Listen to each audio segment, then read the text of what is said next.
여와 샬롬. 안녕하세요. 이문성 강도사입니다. 오늘 이 시간은 매일 성경 5월 큐티에 대해서 방향성을 설명해 드리려고 합니다. 성경은 하나님의 말씀으로 이루어져 있습니다. 그 본문은 각기 의미가 있고 저자의 의도가 담겨 있습니다. 그 의도를 파악하기는 우리가 쉽지는 않습니다. 그 파악을 하고자 한다면은 우리가 역사와 언어, 그리고 시대적인 상황과 본문의 위치, 여러 가지를 고려해야 하는 매우 어려운 작업이라고 할 수 있습니다. 이러한 작업을 지금 다 담아낼 수는 없지만 전체적인 주제를 찾아내서 그 주제에 연결되는 소주제들을 우리가 본문을 통해서 찾아냄으로써 큰 흐름을 우리가 알고 큐티에 임한다면 그 안에서 놀라운 하나님의 은혜와 기쁨을 맛볼 수 있을 것이라 생각합니다. 먼저 5월 큐티의 본문은 창세기를 다루고 있습니다. 창세기 중에서도 33장, 37장, 41장, 45장, 49장 이렇게 창세기의 후반부를 다루고 있습니다. 창세기 후반부에는 야곱과 요셉의 이야기로 채워져 있습니다.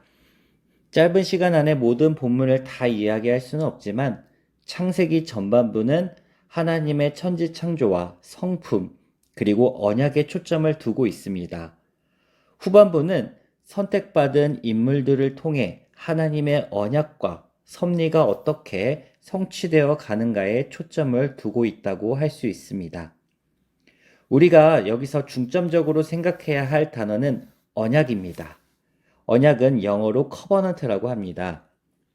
이 언약은 약속으로 달리 말할 수 있지만 단순한 약속이 아닙니다.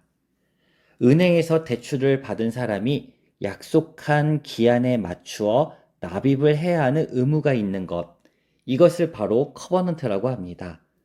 즉 우리는 하나님께 목숨과 은혜를 거저 받았지만 하나님의 법과 섭리에 맞추어 당연한 의무와 그에 준하는 행동을 해야 하는 것입니다. 그것이 바로 언약입니다. 하나님은 그 언약이 무엇인지 아브라함과 이삭과 야곱을 통해서 재확인했던 것입니다. 출애굽기 3장 6절 말씀을 보면 나는 내 조상의 하나님이니 아브라함의 하나님, 이삭의 하나님, 야곱의 하나님이라고 표현하는 대목이 나타납니다. 이는 언약에 대한 부분을 강조한 하나님의 의도입니다.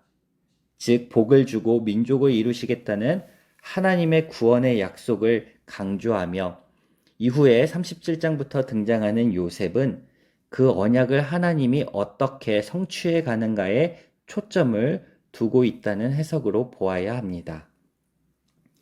첫째 주에 등장하는 야곱은 험한 인생을 살았던 인물입니다. 이름대로 속고 속이는 인생을 살다가 하나님을 인격적으로 만난 그의 인생을 이스라엘로 바꾸시는 하나님의 섭리와 역사를 보게 됩니다. 하나님은 우리를 선택하시고 구원을 이루시기 위해 언약을 맺으셨고 우리의 삶에서 역사하시는 분이라는 뜻을 본문을 통해 깨닫기를 바랍니다. 둘째 주에 등장하는 요셉은 꿈을 꾸는 자입니다. 아주 유명한 인물이며 많은 성도님들이 좋아하는 인물입니다. 왜 그럴까요? 어려움을 딛고 성공한 인생을 살았다는 아주 권선징악적인 인상을 주기 때문일 것입니다. 하지만 그를 깊이 보면 채색 옷을 입고 형들을 고자질하며 건방 떨었던 철없는 인물로 볼 수 있습니다. 채색 옷은 무엇일까요? 채색 옷은 소매가 긴 겉옷입니다. 이 겉옷은 아버지가 요셉을 특별히 사랑했다라는 징표입니다. 깊이 본다면 이 겉옷은 일을 하지 못하는 옷입니다. 즉, 그에게는 일을 시키지 않았던 것을 보게 됩니다. 하지만 하나님은 그 채색 옷을 벗기셨고 일하지 않던 요셉을 일하게 만들었습니다. 그럴 때 비로소 자신이 입고 있던 채색 옷이 벗겨졌을 때 요셉은 하나님을 찾게 되고 그의 인생에 하나님의 섭리가 강하게 작용하고 있음을 깨닫게 됩니다. 이것을 확인할 수 있는 본문은 창세기 39장 3절입니다. 여호와께서 그와 함께 하심을 보며 또 여호와께서 그의 범사에 형통하게 하심을 보았더라. 이 본문을 통해서 요셉이 뛰어난 것이 아니라 하나님이 그의 인생에 형통함을 주었기 때문에 그를 높여주셨다는 것을 깨닫게 됩니다. 우리가 생각하는 요셉은 똑똑하고 총명하며 원수를 은혜로 갚는 인물로 평가할 수 있지만 하나님은 이루고자 하심을 위해 우리의 삶을 때로는 수렁으로 때로는 평안한 길로 인도하십니다. 우리가 그 길을 선택할 수는 없지만 요셉을 통해서 형통함을 간구해야 한다는 것을 깨닫길 바랍니다. 형통함은 그 길이 감옥이나 궁궐이나 그 어디에나 임할 수 있기 때문입니다.